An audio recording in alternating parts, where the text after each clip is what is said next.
बिस्मिल्लाहिर्रहमानिर्रहीम। Second year chemistry में chapter 16 में इन्वायरमेंटल केमिस्ट्री के बारे में पढ़ना है। तो इन्वायरमेंटल केमिस्ट्री क्या है? Study of chemical and the biochemical phenomena that occur in the natural process. ये जो मुख्तलिफ टाइप के केमिकल हैं, ये जो मुख्तलिफ नेचुरल फिनोमेना के अंदर वक़ू पज़ीर होते हैं, इसकी ट्रांसपोर्टेशन होती है, इसके रिएक्शन होते हैं और इसके सोर्सेस कहाँ से ये केमिकल निकलते हैं। तो ये सारी के सारी क्या एनवायरमेंटल केमिस्ट्री। और मुख्तलिफ टाइप के जो नेचुरल फिनोमेना हैं, अब जैसे फोटोसिंथेसिस है, जैसे रेस्पिरेशन है, अब जैसे इंडस्ट्री है, इंडस्ट्री में मुख्तलिफ टाइप के केमिकल इस्तेमाल होते हैं, मुख्तलिफ टाइप के उससे केमिकल निकलते हैं इंडस्ट्री से, यानी गैसेज निकलती हैं और उससे पोल्यूटेड वाटर निकलता है। इसी तरीके से जो फोटोसिंथेसिस प्रोसेस होता है उसमें से CO2 जो गैस होती है वो दरकार होती है, वहाँ से ऑक्सीजन मालिक्यूल क्या होती है निकलती है। इसी तरीके से जो रेस्पिरेशन का प्रोसेस होता है वहाँ से ऑक्सीजन मालिक्यूल दरकार होती है, वहाँ से CO2 निकलती है। तो ये जो मुख्तलिफ टाइप के केमिकल, ये जो गैसेस वगैरह ये निकलती हैं और इसका जो माहौल के ऊपर एडवर्स इफेक्ट होता है, तो ये क्या है? एनवायरमेंटल केमिस्ट्री है। एनवायरमेंटल केमिस्ट्री के जो कंपोनेंट है उसमें फर्स्ट है एटमॉस्फेयर। तो एटमॉस्फेयर में सारे के सारे क्या होते हैं? गैसेस होती है। तो ये क्या, layer of the gases which surround the earth, यानी ज़मीन के इर्द गिर्द जो जितनी भी गैसेस हैं, तो ये क्या एटमॉस्फेयर है। तो इसमें इसकी जो कंपोजिशन है एटमॉस्फेयर की, इसमें N2 की कंपोजिशन की कितनी है? 78% है। ऑक्सीजन मालिक्यूल की कितनी है? 21% है। आर्गन की कितनी है? 0.9% है। CO2 की कितनी है? 0.03% है। बाकी इसमें H2, ozone molecule, CH4, helium, neon, krypton, xenon और water vapour are present in the trace amount. अब ये हाइड्रोजन मालिक्यूल से वाटर वेपर तक ये क्या होते हैं? ट्रेस अमाउंट के अंदर होते हैं। और सबसे ज़्यादा क्वांटिटी किसकी होती है? N2 की होती है। इसके बाद किसकी है? ये ऑक्सीजन मालिक्यूल की कितनी है? 21% है। आर्गन की कितनी है? 0.9% है। और एटमॉस्फेयर की टोटल लेंथ कितने? 1000 किलोमीटर है। यानी ज़मीन की सतह से ऊपर ये कितना है? ये 1000 किलोमीटर तक गैसेस मौजूद है। लेकिन सबसे नीचे जो है ना, यहाँ पर क्या होगी? गैस की क्वांटिटी, जो गैसेस की क्वांटिटी ज़्यादा होगी। जितना ऊपर चलते जाएंगे बुलंदी की तरफ, तो वहाँ पर गैसेस की क्वांटिटी क्या होती जाएगी? लेस होती जाएगी। तो हाफ मैस इन 5.6 किलोमीटर, यानी सतह ज़मीन से ऊपर तकरीबन 5.6 किलोमीटर तक ये जो टोटल मैस होता है वो किसके अंदर होता है? यानी हाफ मैस किसके अंदर है? 5.6 किलोमीटर। बाकी जो हाफ मैस है वो क्या होगा? ऊपर होगा। अब इसका फंक्शन ये है कि ये जो यानी ज़मीन के इर्द गिर्द ये गैसेस मौजूद हैं, तो इसका फंक्शन ये है कि ज़मीन सूरज से जो ख़तरनाक शुआएँ आती है, काज़मिक रेज़ है, अल्ट्रावायलेट रेज़ हैं, उसको ये गैसेस क्या करती है? ऑब्ज़र्व करती है। अब जैसे ओजोन मालिक्यूल इसको ऑब्ज़र्व करती है, यानी ख़तरनाक शुओं को ऑब्ज़र्व करके क्या करती है? वापस भेज देती है। इसी तरीके से observe cosmic rays and ultraviolet radiation, यानी इलेक्ट्रोमैग्नेटिक रेडिएशन, UV रेज़, ये तमाम को क्या करती है? ओजोन मालिक्यूल ऑब्ज़र्व करके वापस भेज देती है। और इसी तरीके अगर ये ज़मीन की तरफ आते हैं ना, ये अगर ओजोन मालिक्यूल ना होती, तो ये अगर ये रेज़ ज़मीन के ऊपर आते तो ये लाइफ यहाँ पर मुमकिन ना होती। तो ये जो लाइफ है ना, इंसान है, तो ये ख़त्म हो जाते रेज़ की वजह से। नेक्स्ट इसका फंक्शन है मेंटेन हीट बैलेंस। ये जो गैसेस हैं ये क्या करते हैं? हीट को भी बैलेंस कर देती है। ये ग्रीन हाउस इफेक्ट का काम करती है। अब सूर्य से जो हीट आती है, जो रेज़ आती है, वो ज़मीन से टकराने के बाद जब वापस जाती हैं, तो ये गैसेस क्या करती है? उसको ऑब्ज़र्व कर लेती हैं। CO2 गैस है, N2 गैस है, तो ये क्या करते हैं? उसको ऑब्ज़र्व करके वापस ज़मीन की तरफ भेजती है। अगर ये गैसेस हीट को ऑब्ज़र्व करके वापस ज़मीन की तरफ ना भेजे, तो ज़मीन का टेम्परेचर क्या हो जाएगा? डिक्रीज़ हो जाएगा। ये क्या होगा? रहने के काबिल नहीं होगा। तो ये जो हीट बैलेंस करती है, ये क्या करती है? गैसेस ही करती है।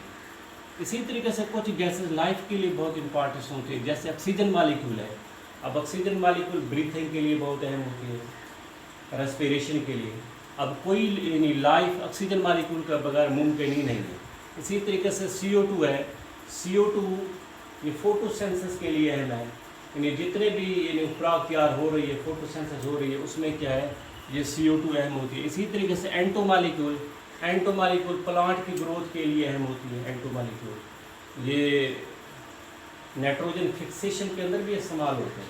ये जो ब्लू ग्रीन एल्गी होते हैं, ब्लू ग्रीन एल्गी, तो ये क्या करते हैं, ये एंटो मालिक्यूल को फिक्स करते हैं और ये प्लांट के लिए अहम होते हैं। इसके बाद हाइड्रोस्फीयर। हाइड्रो मीन क्या होता है, वाटर होता है, और स्फीयर मीन क्या होता है, रीजन। यानी जिस रीजन में सारे का सारा वाटर होता है वो क्या होगा, हाइड्रोस्फीयर होगा। अब वाटर किस में होता है, यानी all water resources like ocean है, रिवर है, स्ट्रीम है, लेक्स हैं, और इसी तरीके से पोलराइज कैप्स हैं, यानी ये कुतुब शुमाली हो गया, ये कुतुब जनूबी हो गया, ये सारे के सारे क्या हैं, पोलराइज कैप्स होते हैं। अब हाइड्रोस्फीयर में तकरीबन 97% क्या होते हैं, ये वाटर किसके अंदर होता है, ओशन के अंदर होता है। और पोलराइज कैप्स में वाटर कितना परसेंट है, 2% है। ये फ्रेश वाटर टोटल कितना होता है, 1% होता है। ये जो 1% फ्रेश वाटर है, इसमें 69% किसके अंदर इस्तेमाल होता है, एग्रीकल्चर में इस्तेमाल होता है, और 23% इंडस्ट्री में इस्तेमाल होता है, और 8% क्या होता है, ये डोमेस्टिक यूजेस में होता है। तो हाइड्रोस्फीयर में क्या होता है, सारे का सारा वाटर होता है। तो वाटर की ज़्यादा क्वांटिटी किस में, ओशन में है। इसके बाद किस में है, ये पोलराइज कैप्स में है। और फ्रेश वाटर कितना होता है, 1% होता है। इसी तरीके से लिथोस्फीयर में कि लिथोस्फीयर क्या है, ये सरफेस ऑफ अर्थ से नीचे यानी 100 किलोमीटर तक ये सारे के सारे क्या है, लिथोस्फीयर है। लिथोस्फीयर में क्या होता है, क्ले होता है, रॉक्स होता है, कभी हार्ड स्टोन है, कभी ये क्ले है। तो ये सारे का सारे क्या है, लिथोस्फीयर है।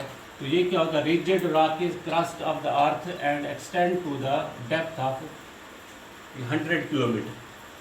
तो लिथोस्फीयर में तकरीबन 99.5% ये जो लिथोस्फीयर बनाते हैं वो उसमें 11 एलिमेंट हिस्सा लेते हैं। ऑक्सीजन हो गया, सिलिकॉन हो गया, aluminium, iron, calcium, sodium, potassium, magnesium. अब ये जो एलिमेंट है ये लिथोस्फीयर का तकरीबन 99.5% बनाते हैं। इसी तरीके से ये लिथोस्फीयर का यानी लेस देन 1% जो ये मैस बनाते हैं, तो वो क्या है, टाइटेनियम है, हाइड्रोजन है, और फास्फोरस है। इसी तरीके से 0.1 से 0.02% जो यानी अर्थ का जो मैस बनाते हैं उसमें कार्बन है, मैंगनीज है, सल्फर है, बेरियम है, क्लोरीन है, क्रोमियम, फ्लोरीन, जर्कोनियम, निकल, स्ट्रांशियम, वैनेडियम। तो ये 99.5% जो लिथोस्फीयर का मैस बनाते हैं वो क्या 11 एलिमेंट है। और लेस देन 1% ये क्या है, ये 3 एलिमेंट है। ये 0.1 से लेकर 0.02% जो लिथोस्फीयर का मैस बनाते हैं उसमें कार्बन से लेकर कहाँ तक है, ये वैनेडियम तक है।